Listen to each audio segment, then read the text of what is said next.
Good morning friends. आज हम लोग देख रहे हैं क्लास 7 अध्याय 10 समानता के लिए संघर्ष।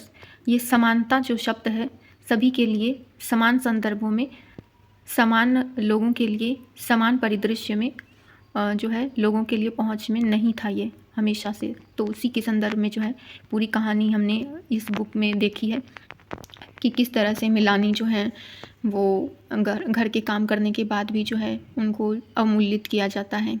किस तरह जो है कांता और उनकी जो मालकिन है वो अपने अपने वोट को देने के लिए एक ही लाइन में लगती हैं, लेकिन जब इनको अपने बच्चे की इलाज करवाने की आवश्यकता होती है तो एक कांता जाती हैं अपने सरकारी हॉस्पिटल में और इनकी जो मालकिन है इनके बच्चे जाते हैं प्राइवेट हॉस्पिटल में।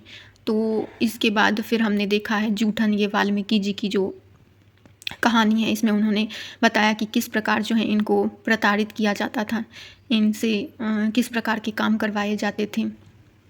फिर इसके अलावा और भी कहानियों को हमने देखा।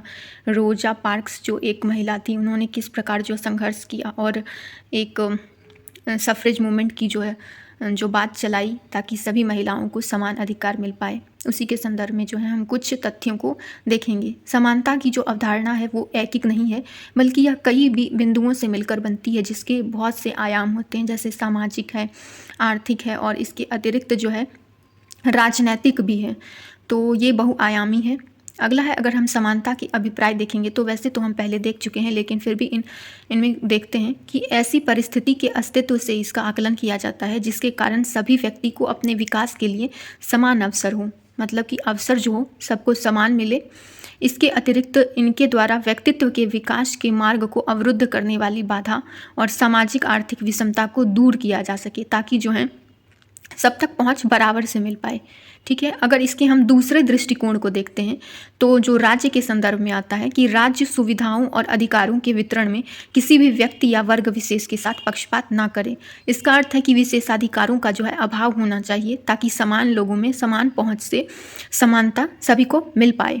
अगला है कि समानता का जो ये विचार है, अगर हम प्राचीन काल से देखते आए तो लगभग सभी को उस प्रकार से ठीक ठाक मिलता रहा। फिर उत्तर वैदिक काल में जो है स्थिति थोड़ी सी एक पक्ष में झुकी हुई रही। फिर जो हमारा ये देखते हैं कि मिडाइवल पीरियड जो था वहाँ पर जो स्थिति थी वो ठीक ठाक नहीं थी।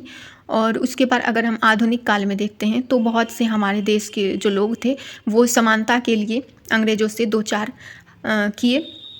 अगर हम अंतर्राष्ट्रीय परिप्रेक्ष्य में देखते हैं तो इंग्लैंड में जो है 1649 में समानता के विचार को लेकर लोगों ने आवाज़ उठाई। वहीं अमेरिका में 1776 की जो घोषणा पत्र थी उसमें समानता के विचार को इंगित किया गया।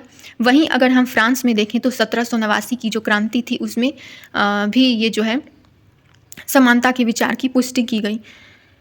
समानता के अर्थ को अगर हम देखें तो किन संदर्भों में ये समानता प्रयुक्त होती है, तो समान लोगों के साथ समान व्यवहार। अगला है कि विकास के लिए समान अवसर की सुनिश्चितता तय हो, तभी समानता का अर्थ जो है स्पष्ट होगा। अगला है कि सभी के साथ निष्पक्ष जो है अवसर उनको दिए जाएं। ठीक है, इसमें कोई जो है पक्षपात ना हो।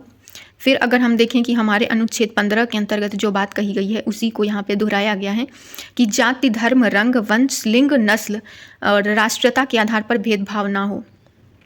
ठीक है, ये हमारे संविधान में सुनिश्चित किया गया है, वो समानता के अर्थ में भी प्रयुक्त होता है। वहीं अगर कहें कि मानवीय गरिमा, डिग्निटी जो होती है, सही से अपने जीवन जीने की जो बात होती है, यदि हम कहें तो अनुच्छेद 21 में इस तरह की जो है बात कही गई है। और अधिकारों की दृष्टि से भी हम समान हों, कि हमें भी उसी प्रकार के जो हैं अधिकार मिले जो अन्य को मिले हैं। और वही बात है कि विशेषाधिकारों का अभाव हो, किसी को ऐसा ना हो कि बहुत अधिक वरीयता दी जाए और दूसरे को कम दी जाए। और ये एक प्रकार से सकारात्मक अवधारणा है, क्योंकि यहाँ पर अगर हम बात करें तो सभी में बराबरी की बात की जा रही है। ठीक है, तो ये हमारा चैप्टर इस प्रकार से समाप्त होता है। धन्यवाद।